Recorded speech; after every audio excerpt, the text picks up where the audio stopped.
if I think about what that would mean to me, right? These multimodal embeddings and really trying to map, as you're putting, like word dev over French and then word dev over Spanish, right? Like, how can we try to make that automated without having a translated dictionary that figures out what words mean in either one? And so is the idea here that like you're finding and orienting a lot of structures along the way and mapping, like that seems, I guess that's very close to your like, I want to solve your other statement of like, I would like to solve lots of aligned UMAP problems, which I guess is extremely similar. Yeah, they're coming from a very similar space. So the aligned UMAP that's implemented and available assumes that you can give at least some anchors between the two data sets, and then it can work from there. Okay, so it does have a little bit of supervision, is what the anchors are. Yeah. Okay. It requires decent anchoring between data sets. Decent. So it's not totally wild. Like I'm learning this without anchors. Oh, certainly not. Okay. All right. Do you think that's impossible? Like, because I thought that was your initial excitement. Oh, that's what I want to do. I want to do it without anchors. I think there's theory that could make something like that tractable, assuming you're going to have assumptions about the two data sets you're trying to align. Otherwise, it's just not going to work. But I think completely without anchors, that's the really interesting problem, and that's where I think a lot of future work could really change how things look. If you can align these things. It would be pretty badass if you managed to replicate the OpenAI clip without having the original paired matching data set, right? Like, oh, I just throw in like some images and throw in some words and like looks like we reproduce like pretty similar embeddings, would be incredible, right? That's really that would make things very, very, very, very powerful. Like you're like suddenly it just gives me a new lens to interpret any sort of embeddings, right? That seems almost magical. I hope that you can find that. So I think there are definitely limits here. So of course,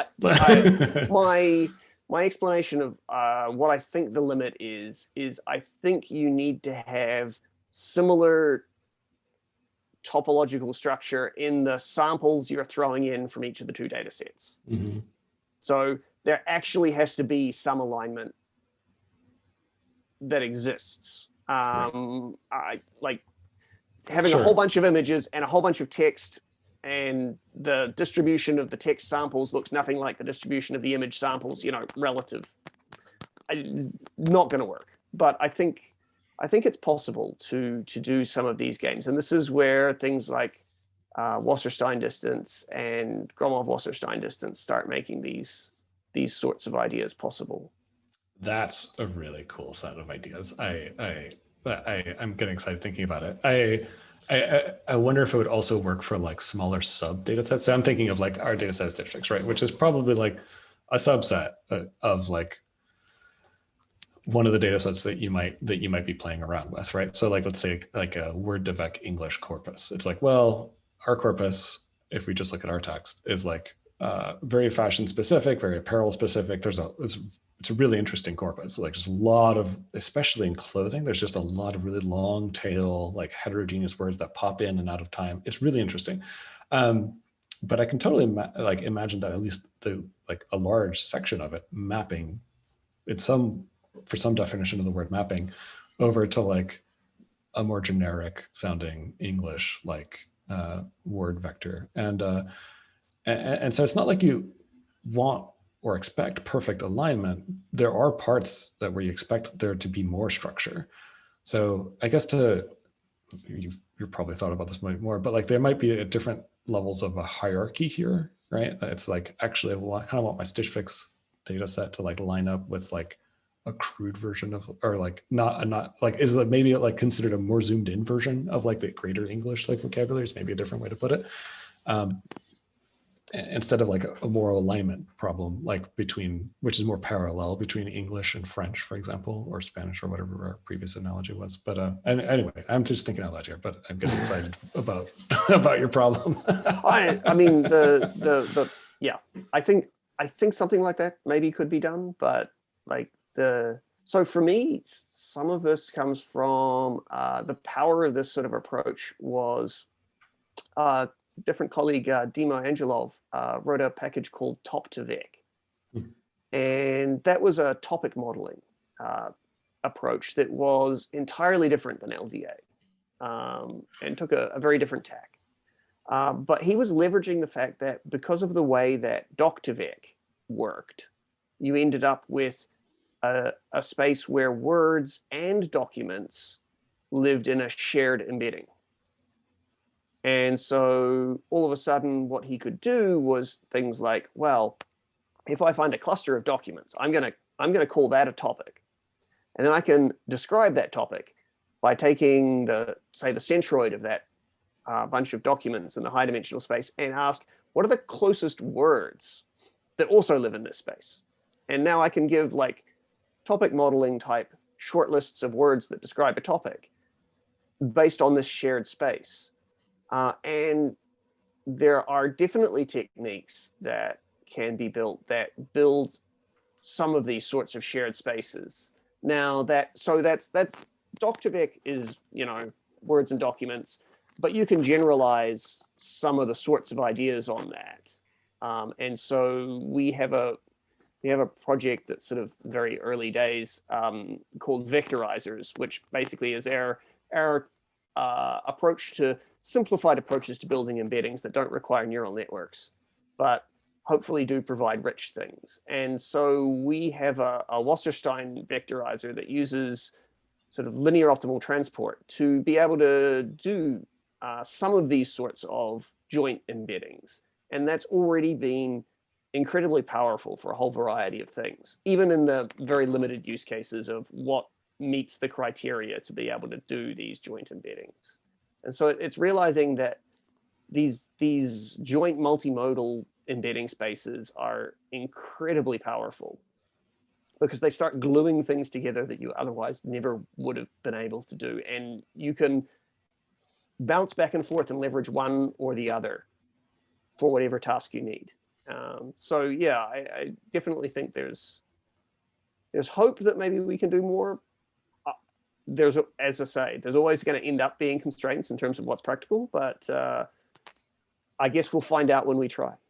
Yeah, I like that idea, and I like also how it how like if we combine this with an embeddings as a service, you actually get this like product inside of a company which grows as more people, which grows in value as more people grows super linearly with the number of multimodal embedding data sets that you add to it. That's interesting. That's very cool. I love it. Yeah, that's. I mean, I'm just thinking like Stitch Fix, if you had a joint user product embedding, which I don't think is necessarily, maybe you already have that. A joint user product embedding. So at least like what I think we have that. I think that is like the thing that I'm mostly describing, which is Tinder for clothes, and then you matrix factorize likes and dislikes. And so like you can compare trivially like clients and items and give them a dot product, right? So like I think that so you're already in that space. I think in that space you're like, okay, these two embeddings are already comparable, but that's because you had a product which was literally interacting these two things, right? But before then, but if you're at somewhere else or you're starting from brand new, like you don't have interactions, and that means that you don't have pairs of data sets matching these two spaces. And so then it comes back to your problem of like, how do I like co-embed these two things? You have to go out and start collecting like anchor points as you're calling them. But I am really in love with this idea of lining up topological structures in these different embeddings to try to find a mapping between the two of them. And now I'm just going to probably spend the rest of the day trying to think of like, okay, cool. If I have that technology, what kind of cool shit can I do? that happened to me. Like, sorry, excuse me. That happened to me when we met. It was like I texted my friend, said, "How do I work now?" And now I'm just distracted by what we talked about. Yeah, it's a cool one. I like it. It is very similar to OpenAI Clip. I mean, there's other things that co-embedded thing like text and images before, but I don't know. Like maybe I could co-embed. Like I'm sure Google search has like embeddings for pages and search queries, like maybe I could like co-embed images with web pages. I don't know what the hell that would mean, but like, right. But like, I think that's like the kind of thing where you're like, well, I've never had a tool like this, so I've never felt like this. So maybe I can, maybe there's something unique here. Yeah, if nothing else, I mean, even if it has to be OpenAI clip style neural networks to build the co-embeddings, Yeah. I think that's a very powerful thing that people need to think more about, because Yeah. it extends to all kinds of things. It really does. I love this idea. I will be not patiently waiting for it, very impatiently waiting for it.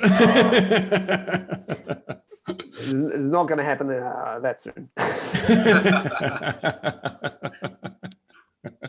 What was the distance you call it metric? It wasn't, it was something prefixed onto Wasserstein. Gromov-Wasserstein.